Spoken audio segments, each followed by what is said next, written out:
pensionerlar, pensiya yoshiga yaqinlashayotganlar va ota-onasining pensiya hujjatlari bilan shug'ullanayotgan farzandlar. Bugungi ma'lumot siz uchun juda muhim. Chunki pensiya masalasida kichkina xato ham oy pul yo'qotishga olib keladi. Bir hujjat yetishmasa, bir yil ish staji hisobga olinmasa, bir oylik maosh tasdiqlanmasa, natijada odam butun umr kamroq pensiya olib yurishi mumkin. Shuning uchun men bugun yangicha pensiya tizimida nimalar o'zgarayotgani, kimlar ehtiyot bo'lishi kerak, kimlar esa vahimaga tushmasligi kerakligi haqida oddiy tilda aniq misollar bilan tushuntiraman. Videoni oxirigacha ko'ring. Chunki eng muhim qismi amaliy maslahatlarda bo'ladi. Qaysi hujjatlarni tekshirish kerak, qayerga murojaat qilish kerak, arizada nimalarni yozish kerak, qanday xatolardan saqlanish kerak. Hozirning o'zida kanalga obuna bo'ling, videoga like bosing, chunki bunday ma'lumotlar aynan o'z vaqtida eshitilsa foyda beradi. Avvalo bir narsani tushunib olaylik. Pensiya oddiy nafaqa emas. Pensiya bu insonning yillar davomida ishlagani, sug'urta badallari to'langani, ish staji to'plangani va davlat oldidagi mehnat huquqining pul ko'rinishidagi natijasidir. Shuning uchun pensiya hisoblashda 3 ta asosiy narsa juda muhim. Ish staji, rasmiy daromad, hujjatlarning to'g'riligi. Oldin ko'p ishlar qog'oz hujjatlar asosida yuritilardi. Mehnat daftarchasi eng asosiy dalil edi. Odam qayerda ishlagan, qaysi yillarda ishlagan, lavozimi nima bo'lgan, ishga qachon kirgan, qachon bo'shagan, hammasi mehnat daftarchasida yozilardi. Pensiya yoshiga yetganda odam arxma-arx yurardi. Korxona tugab ketgan bo'lsa, uning hujjatlarini topish qiyin bo'lardi. Ba'zi joylarda muhr xira, yozuv noto'g'ri, sana chalkash, familiya imlosi boshqacha bo'lardi. Natijada pensiya jamg'armasi ayrim davrlarni hisobga olmasligi mumkin edi. Endi esa tizim bosqichma-bosqich raqamlashtirilyapti. Bu nimani anglatadi? Endi davlat organlari ko'proq elektron bazalarga tayanadi. Rasmiy ish joyi, soliq to'lovlari, ijtimoiy sug'urta, ish haqi ma'lumotlari, mehnat shartnomasi, elektron mehnat daftarchasi kabi ma'lumotlar bir-biri bilan solishtiriladi. Bir tomondan bu yaxshi, odam kamroq qog'oz ko'taradi. Ayrim ma'lumotlar avtomatik chiqadi. Soxta ma'lumot kiritish qiyinlashadi. Ikkinchi tomondan esa xavf ham bor. Agar bazada ma'lumot noto'g'ri kiritilgan bo'lsa, siz ishlagan davr ko'rinmasa, ish beruvchi siz uchun to'lovlarni to'g'ri amalga oshirmagan bo'lsa, pensiya hisobida muammo chiqadi. Mana shu yerda ko'pchilik tushunmaydigan katta farq bor. Oldin odam mehnat daftarchasini ko'rsatib, men ishlaganman derdi. Hozir esa tizim bazadagi ma'lumot bormi, to'lov bormi, rasmiy yozuv bormi deb qaraydi. Albatta, qog'oz hujjatlar butunlay keraksiz bo'lib qolmaydi, ayniqsa eski yillar uchun. Lekin yangi davrda faqat og'zaki ishlaganman, hamma biladi-ku, direktor meni tanirdi degan gaplar yetarli bo'lmaydi. Asosiy qismi nimalarni bilish kerak, kim xavotir olishi kerak. Kim xavotir olmasligi kerak? Men birinchi navbatda pensiyaga yaqinlashayotgan odamlarni ogohlantiraman. Agar sizning pensiya yoshiga chiqishingizga 1 yil, 2 yil yoki 3 yil qolgan bo'lsa, hujjatlarni hozirdan tekshiring. Chunki pensiyaga ariza topshirgan kuni muammo aniqlansa, uni tuzatish vaqt oladi. Arxivdan ma'lumotnoma olish kerak bo'lishi mumkin. Eski korxonani izlash kerak bo'ladi. Sud orqali faktni tasdiqlash kerak bo'lishi ham mumkin. Bu esa bir kunda bitadigan ish emas. Masalan, bir ayol 1949 yildan 1997 yilgacha tikuv fabrikasida ishlagan. Mehnat daftarchasi yozib bor, lekin korxona yopilgan. Arxivda esa faqat 1991 yildan 1995 yilgacha bo'lgan ish haqi ma'lumotlari topilgan. Qolgan yillar uchun ma'lumot chiqmasa, pensiya hisobida stajning bir qismi tan olinishi, ish haqining bir qismi esa hisobga olinmasligi mumkin. Agar bu ayol hozirdan arxivga murojaat qilsa, qo'shimcha dalillarni topishga ulgura oladi. Agar pensiya arizasi kuni bilsa, bir necha oy sarson bo'lishi ehtimoli bor. Yana bir misol. Erkak kishi 2005 yildan 2015 yilgacha qurilish firmasida ishlagan. Oyligi qo'lda berilgan, rasmiy hujjatda esa eng kam ish haqi ko'rsatilgan. Odam real hayotda oyiga 3 million so'm olgan bo'lishi mumkin. Lekin hujjatda 500 ming so'm ko'rsatilgan bo'lsa, pensiya hisobida rasmiy ko'rsatilgan daromad asos bo'ladi. Shuning uchun men ko'p ishlaganman, yaxshi oylik olganman degan gapning o'zi yetmaydi. Pensiya uchun rasmiy daromad muhim. Bu ayniqsa xususiy sektorda ishlaganlar uchun juda katta masala. Kimlar ko'proq xavotir olishi kerak? Birinchidan, ish joyini ko'p almashtirganlar. Har bir ish joyida buyruq, mehnat shartnomasi, bo'shash to'g'risidagi yozuv. Ish haqi ma'lumoti to'g'ri bo'lishi kerak. Ikkinchidan, eski sovxoz, kolxoz, zavod, fabrika, kooperativ, kichik xususiy korxonalarda ishlaganlar. Bu tashkilotlarning ko'pi tugatilgan, nomi o'zgargan yoki hujjatlari arxivga topshirilgan. Uchinchidan, chet elda ishlaganlar. Chet eldagi mehnat davri qaysi hujjatlar bilan tasdiqlanishi, ikki davlat o'rtasida kelishuv bor yo'qligi alohida tekshiriladi. To'rtinchidan, uzoq vaqt norasmiy ishlaganlar. Norasmiy ishlagan davr odatda pensiya stajiga kirmasligi yoki uni isbotlash juda qiyin bo'lishi mumkin. Kimlar nisbatan xotirjam bo'lishi mumkin? Agar siz doim davlat tashkilotida rasmiy ishlagan bo'lsangiz, ish haqi to'liq rasmiy bo'lgan bo'lsa, mehnat daftarchangizda yozuvlar tartibli bo'lsa, elektron bazalarda ma'lumotlaringiz to'g'ri chiqayotgan bo'lsa, sizda xavf kamroq. Lekin men baribir tekshiring deyman. Chunki hatto davlat tashkilotlarida ham familiya bir harf bilan noto'g'ri yozilishi, tug'ilgan sana chalkash kiritilishi, bir buyruq raqami tushib qolishi mumkin. Pensiya miqdoriga ta'sir qiladigan asosiy omillarni oddiy qilib tushuntiraman. Birinchisi staj. Staj qancha to'liq va to'g'ri tasdiqlangan bo'lsa, pensiya huquqi shuncha aniq bo'ladi. Ikkinchisi ish haqi. Pensiya hisobida odatda rasmiy daromadlar muhim ahamiyatga ega bo'ladi. Uchinchisi imtiyozli davrlar. Masalan, ayrim kasblar zararli yoki og'ir mehnat sharoiti bilan bog'liq bo'lishi mumkin. Ayrim insonlarda nogironlik, o'quvchisini yo'qotganlik, bola parvarishi bilan bog'liq davrlar, harbiy xizmat, o'qish yoki boshqa alohida holatlar bo'lishi mumkin. Har birining hisobga olinishi uchun alohida hujjat kerak bo'ladi. Raqamli misol qilaylik. Tasavvur qiling, ikki kishi bir xil yoshda pensiyaga chiqyapti. Birinchisining 3 yil rasmiy staji bor, ish haqi to'liq ko'rsatilgan. Ikkinchisining ham real hayotda 3 yil ishlagan davri bor, lekin 2 yili norasmiy, 5 yili hujjatda kam oylik bilan ko'rsatilgan. Natijada ikkinchi odam men ham shuncha ishladim desa ham pensiya hisobida birinchisidan kamroq natija chiqishi mumkin. Bu adolat masalasidek ko'rinadi, lekin tizim hujjatga qaraydi. Shuning uchun bugungi kunda eng katta saboq shuki, pensiyani kelajakda ko'proq olishni istagan odam bugun rasmiy ishlashi, rasmiy oyligini talab qilishi va hujjatlarini nazorat qilishi kerak. Yana bir real holat. Ayol kishi turmushga chiqqandan keyin familiyasini o'zgartirgan. Mehnat daftarchasida eski familiya, pasportda yangi familiya. Agar nikoh guvohnomasi yoki familiya o'zgarganini tasdiqlovchi hujjat bo'lmasa, tizimda savol tug'iladi. Bu hujjatdagi odam shu fuqaromi yoki boshqa odammi? Oddiy ko'ringan mana shu masala pensiya tayinlashni kechiktirishi mumkin. Shuning uchun ayollar ayniqsa bir necha marta familiya o'zgargan bo'lsa, barcha guvohnomalarni saqlash kerak. Endi eng muhim nozik joylarga o'tamiz. Birinchi tuzoq. Mehnat daftarcham bor, demak hammasi joyida deb o'ylash. Yo'q, har doim ham emas. Mehnat daftarchasidagi yozuvlar to'g'ri rasmiylashtirilgan bo'lishi kerak. Ishga qabul qilish va ishdan bo'shatish sanalari aniq bo'lishi, buyruq raqami va sanasi yozilgan bo'lishi, muhr va imzo bo'lishi kerak. Agar yozuv o'chgan, ustidan tuzatilgan, muhr noaniq yoki korxona nomi chalkash bo'lsa, qo'shimcha tasdiq talab qilinishi mumkin. Ikkinchi tuzoq. Korxona yopilgan bo'lsa, endi hech narsa qilib bo'lmaydi deb o'ylash. Aslida ko'p hollarda korxona hujjatlari arxivga topshirilgan bo'ladi. Tuman, shahar yoki viloyat arxivlaridan ishga qabul qilinganlik, ishdan bo'shaganlik, ish haqi olganlik haqida ma'lumotnoma olish mumkin. Lekin bu jarayon vaqt oladi. Arxivdan javob kelishi uchun ariza, shaxsni tasdiqlovchi hujjat. Mehnat daftarchasi nusxasi, korxonaning eski nomi, ishlagan yillar, lavozim kabi ma'lumotlar kerak bo'ladi. Uchinchi tuzoq, elektron bazada chiqmasa, demak staj yo'qoladi degan vahima. Bu ham har doim to'g'ri emas.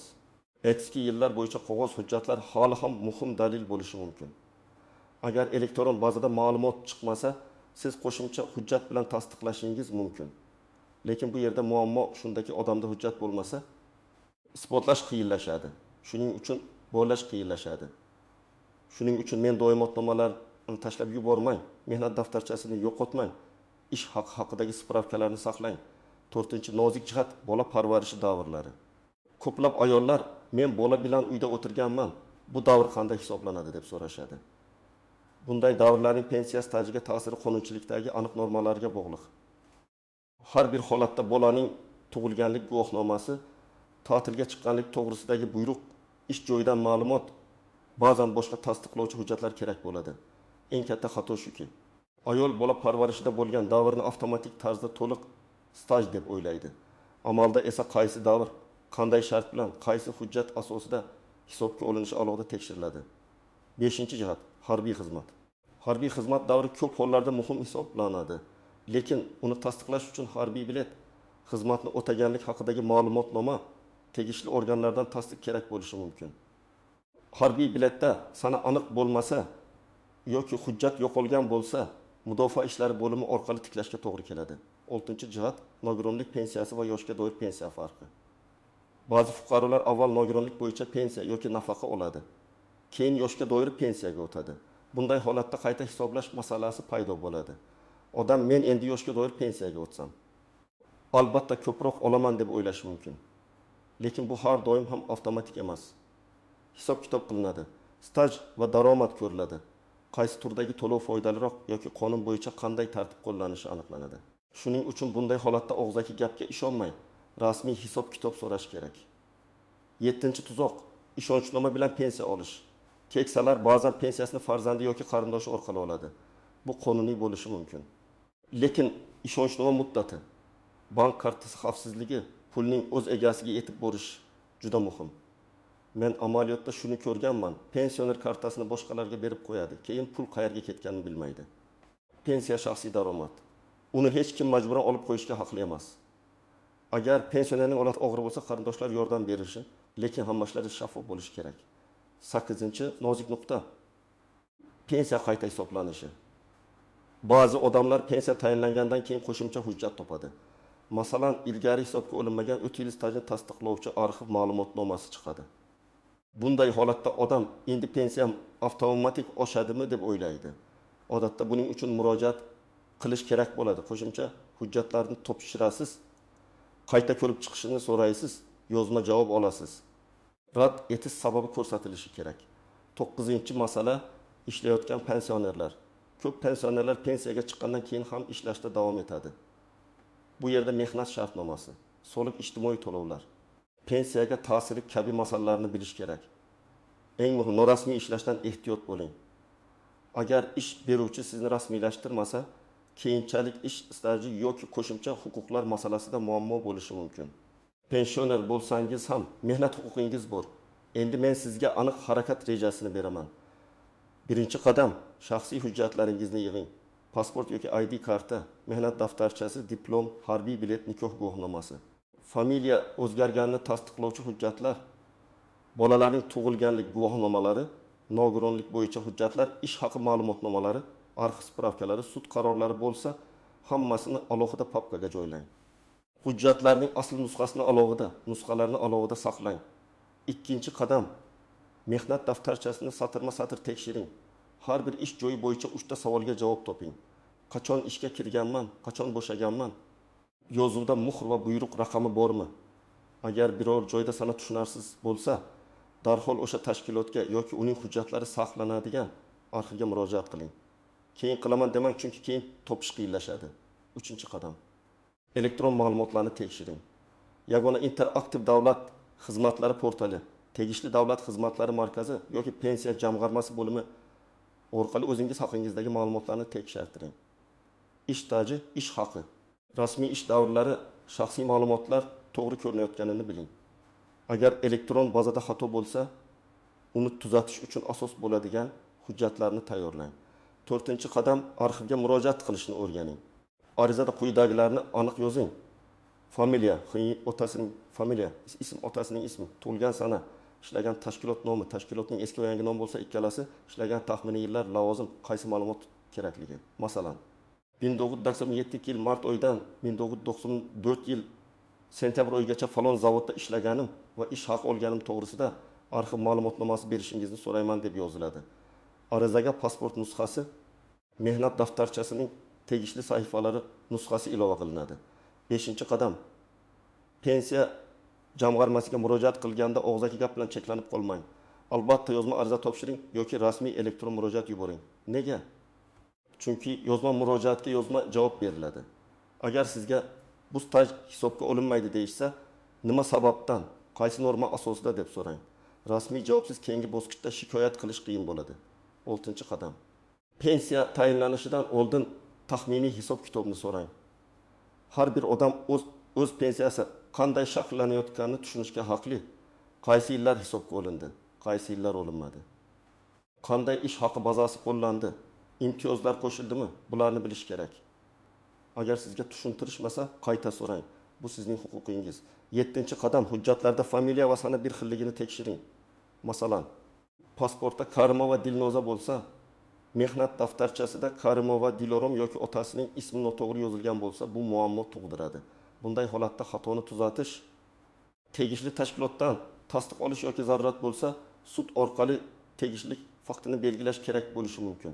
Bu murakkab ko'rinsa ham vaqtida qilinsa hal bo'ladi.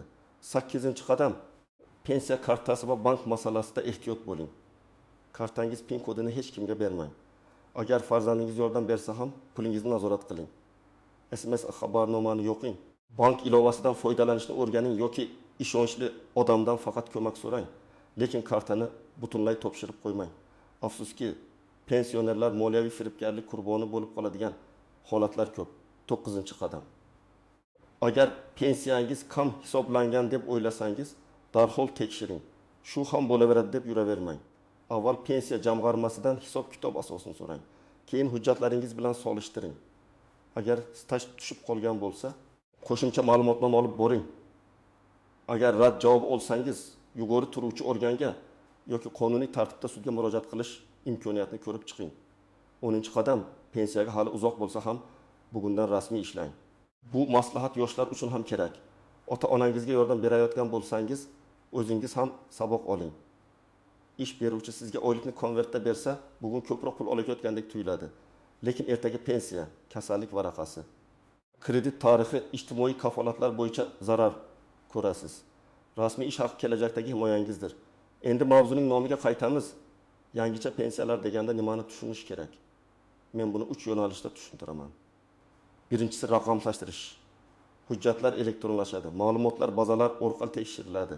Inson umri kamayadi. Bu adolatni oshirishi mumkin, lekin faqat ma'lumotlar to'g'ri bo'lsa. Ikkinchisi maqsadlik va aniqlik. Davlat ijtimoiy to'lovlarni aniq egasiga yetkazishga harakat qiladi.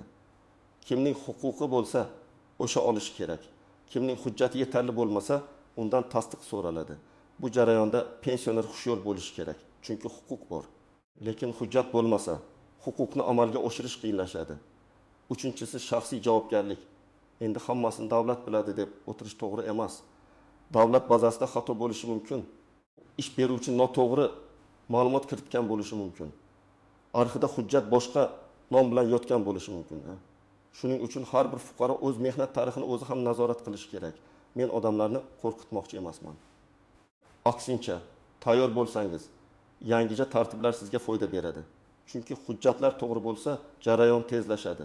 Ortiqcha sarsonlik kamayadi. Pensiya tayinlashda shaffoflik oshadi. Lekin tayyor bo'lmasangiz, ayniqsa eski stajingiz, arxiv hujjatlaringiz, familiya o'zgarishi yoki norasmiy ish davrlaringiz bo'lsa, muammo chiqishi mumkin. Bugun men sizga eng muhim narsani tushuntirdim. Pensiya masalasida asosiy kuch hujjatda. Rasmiy stajda va rasmiy daromadda. Yangi tizimlar kelayotgani yoki kuchayotgani pensionerlar uchun ham imkoniyat, ham sinov. Kim hujjatlarni oldindan tekshirsa, u kamroq qiynaladi. Kim hammasini oxirgi kunga qoldirsa, arxiv idora va banklar orasida sarson bo'lishi mumkin. Hozirdan papkangizni tayyorlang, mehnat daftarchangizni tekshiring. Elektron ma'lumotlaringizni ko'ring. Arxivga kerakli so'rovlarni yuboring. Pensiya jamg'armasidan rasmiy tushuntirish so'rashdan tortinmang. Agar ota-onangiz pensioner bo'lsa yoki pensiyaga chiqish arafasida bo'lsa, bu ishlarni ularga yordam berib birga qiling. Sizning hududingizda pensiya hujjatlari bilan bog'liq qanday muammolar bo'lyapti? Staj hisobga olinmay qolgan holatlar bormi? Pensiya qayta hisoblashda qiynalganmisiz? Fikringizni izohlarda yozing. Boshqalar ham tajribangizdan foydalansin. Videoga like bosing, kanalga obuna bo'ling va yaqinlaringizga ulashing. Chunki bu ma'lumot har bir oilaga kerak bo'lishi mumkin.